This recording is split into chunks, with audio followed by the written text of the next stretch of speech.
So I'm here with Piers Schmidt, who's a frequent adjunct professor, guest lecturer, person extraordinaire here at EHL.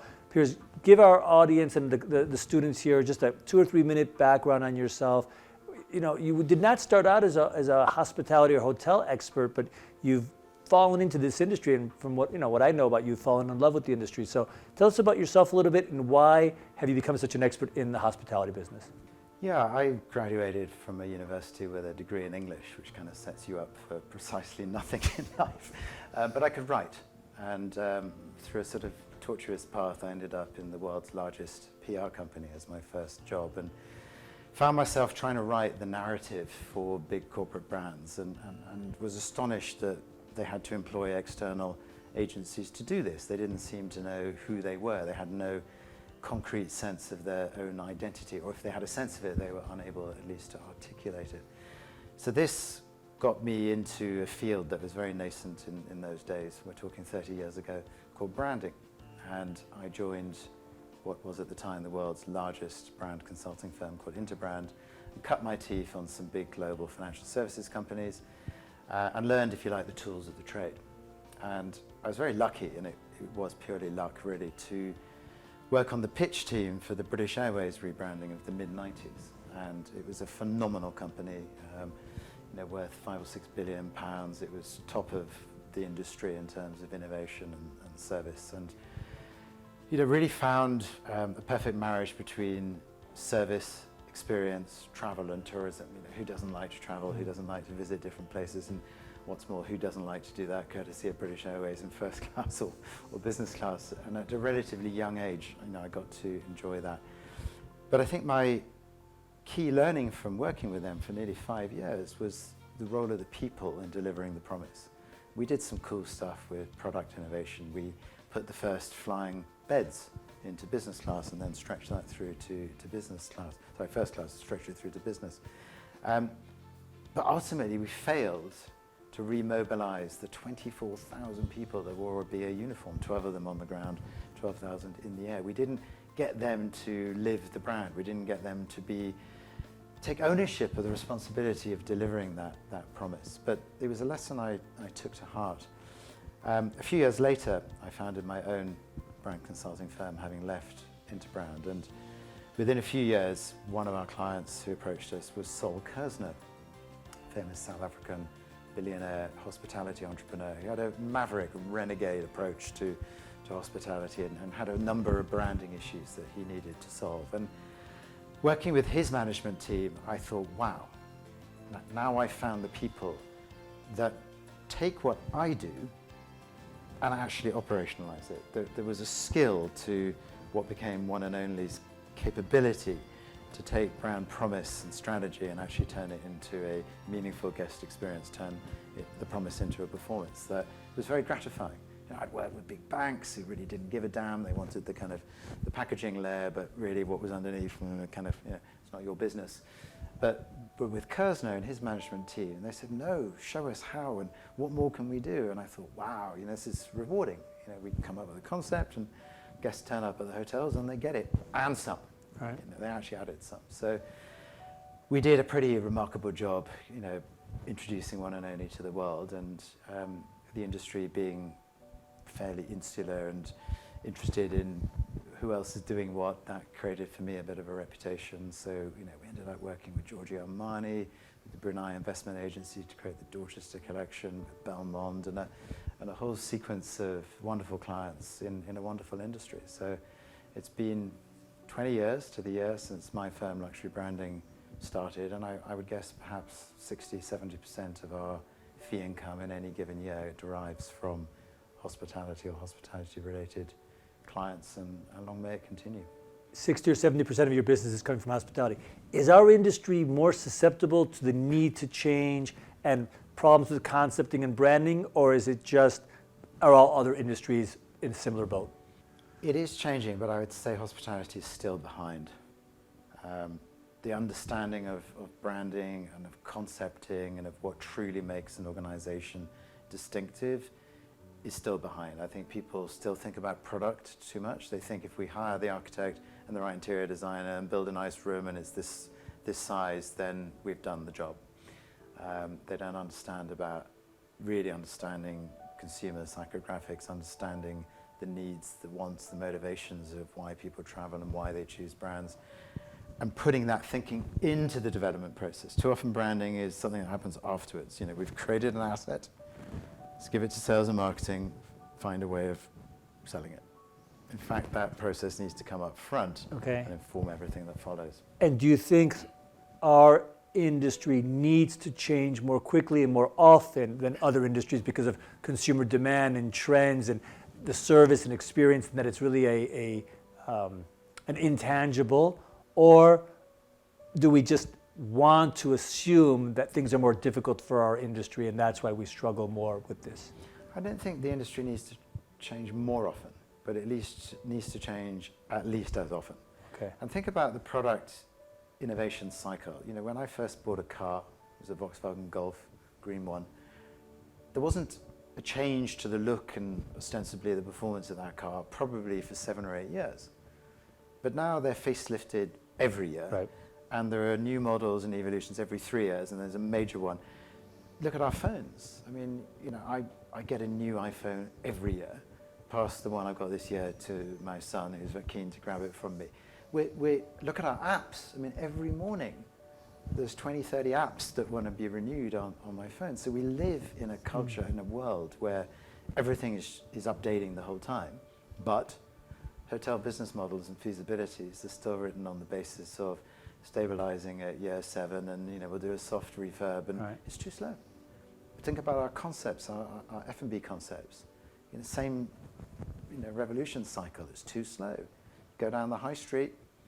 Something that was this year is something new next year, and we want that. We want that constant, and social media and all of these stimuli are only exacerbating that. So I think the nature of the capital-intensive asset that is a hotel, the commitment of money, or the old way we used to commit money to the asset, it perhaps needs to be rethought. Great. In my opinion, has meant that new brands are essentially copying the success of predecessors. Do you agree? And is this a recipe for disaster? Well, the brands obviously, the sponsors of these brands obviously believe it's a recipe for success, because you know, if a business is doing well over here, you want to take a piece of that. I think it's a recipe for stagnation rather than a recipe for disaster. Now, eventually stagnation turns into disaster. But the trouble is the companies you're talking about are run in the short to the medium term. They're run by CEOs with a 3 or 5 year time horizon before options vest or bonuses are paid or retirement beckons. And therefore often the cataclysmic consequences of repetition, of copying your neighbor, don't show up in the P&L until long after you've gone. But for those of us who sort of sit slightly without the industry, commentating on it on a sort of longer sweep, we can observe a sort of homogenization, a sort of clustering of concepts that doesn't give the consumer choice, doesn't give them the variety that they deserve with their time and their money, and therefore the stagnation and the disaster to which you refer inevitably comes. Mm-hmm. But that's good for us as consultants, because when that epiphany happens, who do you call? Your article, Differentiate or Die, it must be about 5 or 6 years old now. Have we progressed from there? Have we learned our lesson of the fact that we are mimicking each other and creating a homogenized product? Are things improving, or you think they're just continuing down this path of a problematic future? To misquote Shakespeare, I think it's a tale of two cities. You've got the big chains, and I think we actually see a worsening of the situation. There's a risk aversion. It's if they do this brand, soft brands is the thing of the moment, so we do that, they're inevitably going to do that, and you end up with a zero-sum game. You know, we're all in play with these propositions, but actually we've got no competitive advantage over the others. But at the other end of the spectrum, in the independent sector, you're seeing real and true innovation, because what else can you do? Right. You know, if you can't outbox the majors, you have to outfox them with a more agile and more innovative proposition. So it's really polarizing. I think that the majors are pathologically incapable of innovating. Even Accor, for whom I have the greatest of respect, can see the way that the industry is going, but they can't organically develop these brands. They have to acquire. Right. So essentially they buy out the independents who've gotten to a certain stage of maturity. They then promise to scale them, successfully or otherwise, to be seen. But that creates room at the bottom again for the new upstarts and the new innovators to re-fertilize the land, if you will.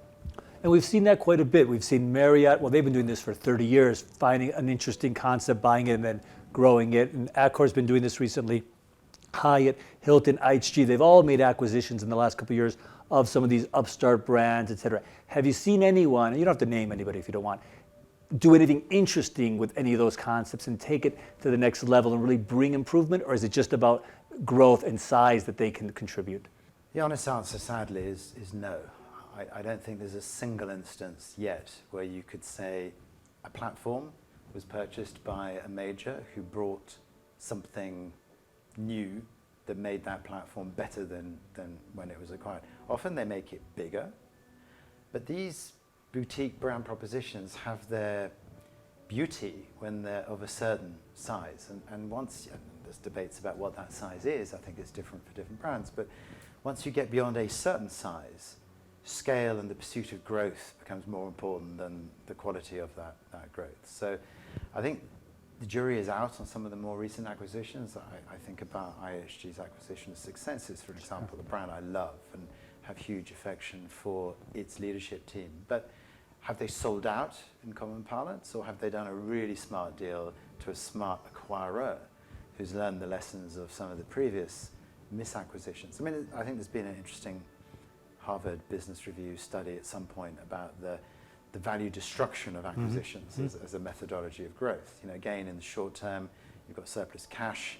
What do? Do you return the cash to shareholders and basically give up and say, we couldn't do anything with your money? Right. Or do you start something organically, hugely risky, you might get fired for making a bad mistake, or do you buy a dead cert, you buy a thoroughbred? But as you say, do these thoroughbreds thrive when they're now the stable that they're in is being managed by a major? To throw out two academic terms in this model of underperformance and turnaround, we talk a lot about the fact that firms will either not act, they'll either resist change or not even see that change is needed, or if they do recognize the need for change, they make the wrong changes, they make inaction. Do you see that happening in the hotel industry? Do you see hotel firms not changing the way they need to, or making adjustments perhaps by copying existing developments in other organizations? And do you have any examples of that? Yeah, again, it's a disease of this industry. I mean, listen, all industries suffer from the toad in the warming bowl. I Right. think it was Charles Handy that came up with that analogy. Who knows? But when environmental change is slow around us, we tend not to notice it, and we just think, oh, it'll get cooler again, or it'll go back to the way it was. Pandemic being a great example. How many organizations have buried their head in the sands about the fact that these fundamental shifts and dislocations that we've observed are temporary? They're not. And many organizations just living on hope that we'll return to some kind of idyll of the past. But then there are those that finally do wake up to the fact that the water's getting warm and we better get out. And the way they get out is merely to emulate the last people who got out. Right. So this again, risk aversion. I'm working with an organization at the moment who have completely lost their way. They've had 6 CEOs in the last 10 years, none of whom have succeeded in leading the company to the place that the shareholders who appointed them hoped they would. And yet, despite all of the evidence being that there needs to be a seismic change of strategy, there needs to be a bold and decisive step change, a shift, the current CEO is nervous of that because he wants to get to retirement unscathed. He would rather sacrifice being the guy that actually sorted it at the fact that he doesn't want to be the guy that screwed it up. Right. So you end up with this stasis that's incredibly frustrating as a consultant because you see all the assets, you see all the opportunity, you see the shifts in the market, and you just wish you could marry that to this. To me, it's absolutely clear. But this is the thing, Demian, as you know, strategy is just an academic paper exercise. What matters is people, teams and actually executing and taking action. Right. And that's a human factor that any amount of modeling or analysis of a market can't legislate for.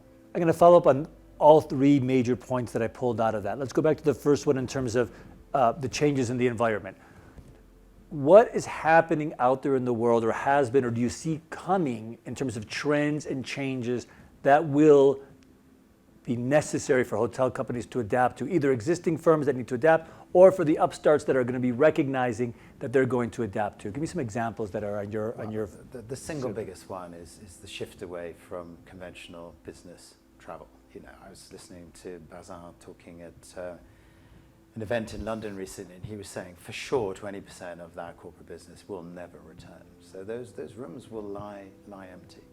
We've learned that we can operate through Zoom and Teams and WebEx, and that a lot of business travel was unnecessary, was expensive. Bring in the sustainability piece, that gives you yet another reason. Bring in the cost reduction piece. There are lots and lots of reasons why that form of travel has changed. There's still, of course, an absolute need and merit to face-to-face communication, but it will be exercised more judiciously. There'll be a more careful use of that face-to-face travel. But equally, we've learned as consumers that we can work from anywhere, not just from home, but actually anywhere. And so you're going to see this continued blurring up, for sure, of purpose of travel. So there isn't going to be business travel and leisure travel. There's going to be me travel. I'm traveling and I need to work. I was on a cruise ship earlier this month, and I had to carry on working, but I was also enjoying some leisure time courtesy of my client. And this is what one can now do. And how exciting that the new generations that follow us will be able to still create value, still be able to work for big firms, but won't have to turn up at an office every day simply because the rules said you could, or senior management were fearful that you wouldn't be productive. So I think the hotel industry has to figure out, you know, what is leisure, what is business, what is purpose of travel, what are the amenities, facilities, programming that I need to enable me to live my best life. And I still see a very poor response. Do you think that was already a trend pre-pandemic and it just accelerated it? Or do you really think this is a new trend that's emerged because of the pandemic? It was there, but I would call it a minor trend. There was a rare slice, right, a fairly rarefied slice of people that could do it. You know, there were people that would spend the summers in Ibiza working in PR. There were certain hedge funders that could be anywhere, but it was a privilege for very few. I think what the pandemic has done is shown the middle manager that his or her employees actually are probably more effective and happier, have a better work-life balance. And there was a law firm that's just announced in the UK this week that they're going to cut the salaries by 20% of people that choose to work from home permanently. Big mistake. Right. Because what that tries to reinforce is this notion that working from home is somehow less valuable, that you're creating less value. There's no proof of that. None. In fact, to the contrary. So I'm talking to some of my resort clients about, well, what is the holiday anymore? You know, if we have 4 weeks in Europe and 2 weeks where you come from, you know, that is time we're allowed away from the office. If fundamentally we can create value from wherever we are, there is in fact no vacation anymore. So how are hotels, how are resorts particularly responding to my wish to be in Mauritius or Maldives or Bahamas or wherever, optimized to be effective for these hours of the day, but able to enjoy my time as a resort guest at other times of the day? We've been talking a lot about in the industry, the demand for leisure has never been greater. Everybody's traveling all summer. Hotels are doing great on the weekends as opposed to doing midweek. Complete reversal from pre-pandemic. Leisure destinations, everybody wants to own resorts again, so we're seeing acquisitions. Marriott's been buying up and trying to sign deals, et cetera. Do you see this as a long-term trend, or is this a short-term blip? Everybody needs to get out on vacation because we've been locked up for 2 years, but 2 years hence, we're not going to be able to afford these vacations anymore. We're going to have spent up all the money we've saved during the vacations. And so leisure might be a temporary stopgap for a lot of firms and people, but not a long-term trend? Or are you seeing changes in the leisure and resort sector going forward long-term? It's both. There's definitely revenge travel, revenge spending going on. And I think that's been reflected in rates. You know, some of the leisure resort brands we know have enjoyed their highest ADLs and RevPARs we've ever seen. Mm-hmm. That will stabilize. But I think the macro shift towards a leisure focus, people wanting to and being able to and being allowed to operate from wherever, this working from anywhere concept I've been talking about, that I'm for sure is with us. And I think it will actually only increase. And are you seeing clients coming to you saying, hey, we see this happening, we need to adapt? Or are we noticing it as academics and consultants and maybe enacting it as consumers, but firms are reluctant to adapt? Or are you seeing the firms are saying, we need to adapt to this change? No, I think they are reluctant to adapt. I think they're happy to make hay whilst the sun shines. They're very grateful for the increased rates and the occupancies that they're enjoying. But I think they're very tactical. Most hotel operators are. It's a perishable inventory, it's gone every night, and therefore it drives a tactical approach to market. Obviously at the higher echelons of the big corporates there must be strategic thinking going on that perhaps I'm not privy to. But even in the smaller boutique brands where we tend to work and partner, I'm not really seeing a fundamental reappraisal of who we are and what we do given these changes. It's kind of, oh, the hotels are filling up, we're doing okay, therefore things are sort of back to normal.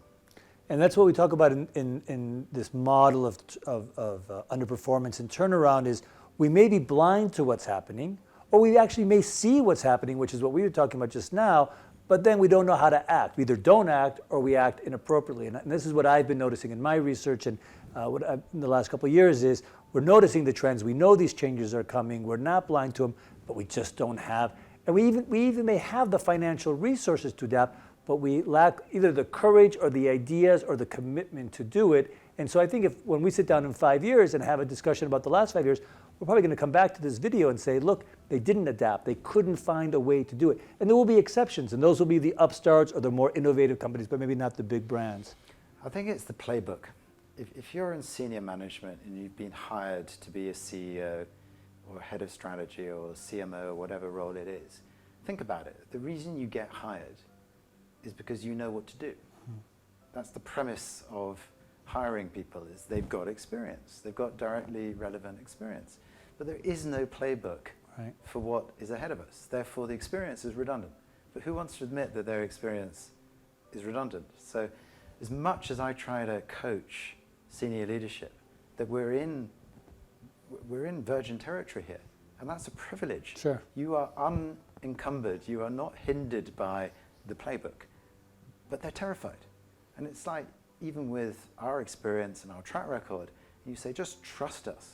How badly wrong can this go? Or let's take one asset in a portfolio and do a test. Oh no, there's no playbook, therefore I'd rather rely on an old playbook and hope that it comes good than actually write a new rulebook. You mentioned tactics before, and the hotels are being very tactical rather than strategic. And I'll give you an example of something and tell me what you think. Is city hotels recognizing that normal 2 to 3 day business traveler is not coming or not coming as often, but because of the change in work from home, many people need to come into the city 1 day a week to come to their office, but they've moved to the suburbs, but they need a room. So now we have a new market, which is that one night downtown, really local person who needs to be in town for work for 2 days, and they're creating packages for this person. Great idea, we're going to build some occupancy midweek, which has been struggling, but it doesn't fundamentally change or provide any long-term success. Have you noticed, is this what you're noticing, these small changes to get through this crisis, but not really fundamentally changing? I think we need to acknowledge where they've come from. In some instances, zero occupancy, furloughs. It's, I think, a reflex reaction, and we're all guilty of it. We all have reflexes in our personal relationships. We tend to react to what's in front of us in a given way. It really takes discipline and courage and strength to say, I'm not going to flare up when someone threatens me. I'm not going to, swear at someone when they insult me, and to come up with a more considered response. And I think we're seeing a lot of this reflex. It's like, we've got lower occupancy, we need to come up with a tactic to fill it rather than address at a fundamental level. So, yeah, I'm a good example of it. I come up to London, we have a very cool co-working space courtesy of Soho House, but then I need to stay somewhere. But nothing has changed about the proposition and the delivery. It's just pricing. So no one's done the thinking, which, by the way, the pandemic gave them the opportunity to do. I think that's the criminal mistake that's been made here, is you had downtime. In fact, I'm not going to say nobody. I have some very enlightened clients who said, you know what? Operations have had to cease. We've got no revenue. So we're going to manage our costs down. We're going to do all the stuff we need to do. But what we have now is an opportunity we have never been presented to do some deep thinking about who we are and how we're going to organize ourselves, how we're going to formulate our proposition, how we're going to take that proposition to market. Let's use the fact we're not filled up with needing to fill hotels or ships or whatever it may be to do that time quality thinking. And I think those that did and have learned how to will be the ones that sustain their success. All right, changing gear a little bit and just share what you can. You're on the board at the Red Sea Development. Would you say that this project is an example of an organization that's the antithesis to what we've just been talking about, this idea of resistance to change, resistance to adapting to trends, and resistance to breaking the mold? Is this an example of exactly the opposite? It is, and without blowing sugar, there's two good reasons for it. The first is there's no legacy. Now, many of the companies and the organizations we've been talking about have a past. And it's very easy for us not running the thing to look in and say, oh, you should do this, shouldn't do that. If you're then pulling the momentum and the legacy engine or systems or whatever it may be, or the distribution channels, this stuff creates a kind of entropy that's very difficult to move in another direction, which is why change management is really the key to this stuff. It's not what the change should be, it's how do we actually accomplish that change. Now, with the Saudi projects, there's nothing. So we're not fighting against what is, what exists. Okay? The second reason I think we're seeing real innovation is that Saudi knows that it has infinite resources, and therefore the spotlight is on them as to how they deploy those resources. If you have that privilege, which they do, then everyone is going to ask the question, how did you exercise that privilege? Did you use that opportunity wisely? And I think the third angle to this is that Saudi is not an unblemished concept and identity. There are issues there, and they know that those issues exist, and they see the role that tourism can play in opening themselves up to greater scrutiny, in bringing people who perhaps previously would have been resistant to come and see for themselves. So you've sort of got a perfect storm that for once is a positive perfect storm. Perfect storms are normally negative, aren't they? We talk about them in terms of, this cataclysm of events that drag something down. I think, infinite resources, lack of legacy, and a need to show the world a different face come together to create a unique opportunity that I think the Crown Prince MBS is highly conscious of, and as far as I can see from the position I am in, is discharging with a lot of responsibility. Okay, so that would be an example of not being blind to what's happening around us and taking action through partly through analysis of saying, here are the trends that are coming, here's technology, here are some political issues, here are socio-demographic changes. We're going to build the resort destination or city of the future based on these and take action. And it may all go south, it may all be wrong, but it's not an example of inaction. It's not an example of necessarily faulty action, because they are building this on an analysis of the situation. Yeah, analysis and conviction, and it is heart and head.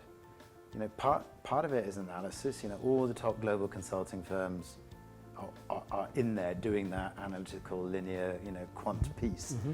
Ultimately, I've got to tell you, whilst BCG will produce the deck saying, it can be, right, ultimately, it's the Crown Prince and his gut instinct that this is the way to go. There's something about this guy. He has a smell for the direction of travel. And listen, that's why they've got multiple projects. They're not all going to work. Sure. And not all of them will work as well as the best ones will. And to an extent, it's like owning a stable of racehorses. The more horses you've got in the race, the greater chance of running a winner. So I think there's projects, there's leadership, There's definitely different qualities of leadership amongst those projects, and he knows he's got to sponsor a number of different potential opportunities in order to ride out the winner. Okay. I got one or two last questions for you. One is, I know you've done a lot of work with troubled companies that are underperforming, that their brands or concepts may be outdated, and you've helped them turn around. And I know you have one in the Indian Ocean. Can you talk to us a little bit about that? What was wrong? What did you, and very briefly, what did you see that needed to be changed, and how did you turn this business around, or help them turn their business around? Businesses wax and wane. So generally a business starts with good intentions. It maybe has a run of luck, maybe it has some great management, it does some great things, and it reaches a certain level. Then complacency sets in, and competition arrives, inspired by the success of the incumbent. Often the competition steals many of the ideas, has the advantage of just having to improve those by 5 or 10%, not come up with them originally.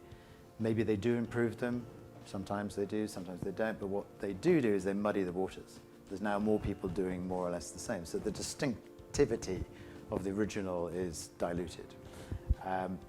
But back to our analogy of the frog in the water, the incumbent doesn't notice this happening, or thinks it's a seasonal mistake, or they got their pricing wrong this year, or Liza, that runs the German business, took maternity and therefore our sales are down. So they find all kinds of reasons to explain what actually is the beginning of decline. I mean, organizations spot decline way too late. Someone should do a study on what is the point where decline actually sets in, and when is the point of recognition, and then when is the point of action. So what we have to do when we meet a client like that is a hard dose of reality. We have to hold up the picture of what is to them and cease the denial. We have to get into a state of honesty about where we are, which is a bit of a pill to swallow in most instances. And then we have to set out a roadmap for what it's going to take to turn this around and push this sort of giant reset button. Often in my experience, in fact I would say always, the entropy that I've been talking about has infected the workforce. The day in, day out team members who deliver guest experiences have felt this and spotted it a long time before senior management. So you've got this disconnect. The people in the front line know that the proposition, that the hotel or the resort or the experience they're offering is tired, it's dated, it's no longer as exciting as the one next door, but they're turning up for their paycheck, they're often in lower paid positions, they're not going to rock the boat. Maybe they don't know, maybe senior management have got it under control. It tends to be the guys in head office who don't come down to the front line, don't actually listen to the guest, don't sit with the guest and have dinner. They're the ones who don't know what's going on. So we have to bring them out of the head office, bring them down and show them. Sometimes I have to take board members or GMs to their competitors and say, let's just sit here and watch. Let's see what's happening. Or we go to another destination and say, look what's happening in Maldives. Mauritius, you had it for all these years. No longer. Look, it's happened. This is where the innovation is. And then when we get to that sense of honesty and everyone's on the same page about as is, we can start to paint a picture of to be, and then we have to do the gap analysis and work out all of the steps. And so many times a client will come to us and say, we've lost our way, we used to be number one, we've now fallen down, can we relaunch by ITB next year? And it's usually 4 or 5 months away. And within one visit, I'm saying, maybe the year after the next. It's a long-term process to turn something that's run out of steam around and get the steam pumping again so that we can get momentum. Is it that they underestimate the difficulties that they're in, or they overestimate how quickly they can fix the situation, or is it both? Both, yeah. Right. By the time they cry for help, the problem is inevitably more deeply rooted than they knew. And then what it takes to lift something that is actually quite deeply rotten. Right. You have to scoop all that bad stuff out before you can put the good back in. And it's a little bit of, our concept was great. It was so popular at one point. It should never stop because the essence of it was great, and we ignore what's happening around us, not just macro issues, but competitors who are innovating, and I think that's this blinded, that we become so engrossed and so infatuated with what we've got that we just don't manage to understand that things change. And even being copied, the flattery inherent Sure. in that is reinforcing that our concept is so damn great.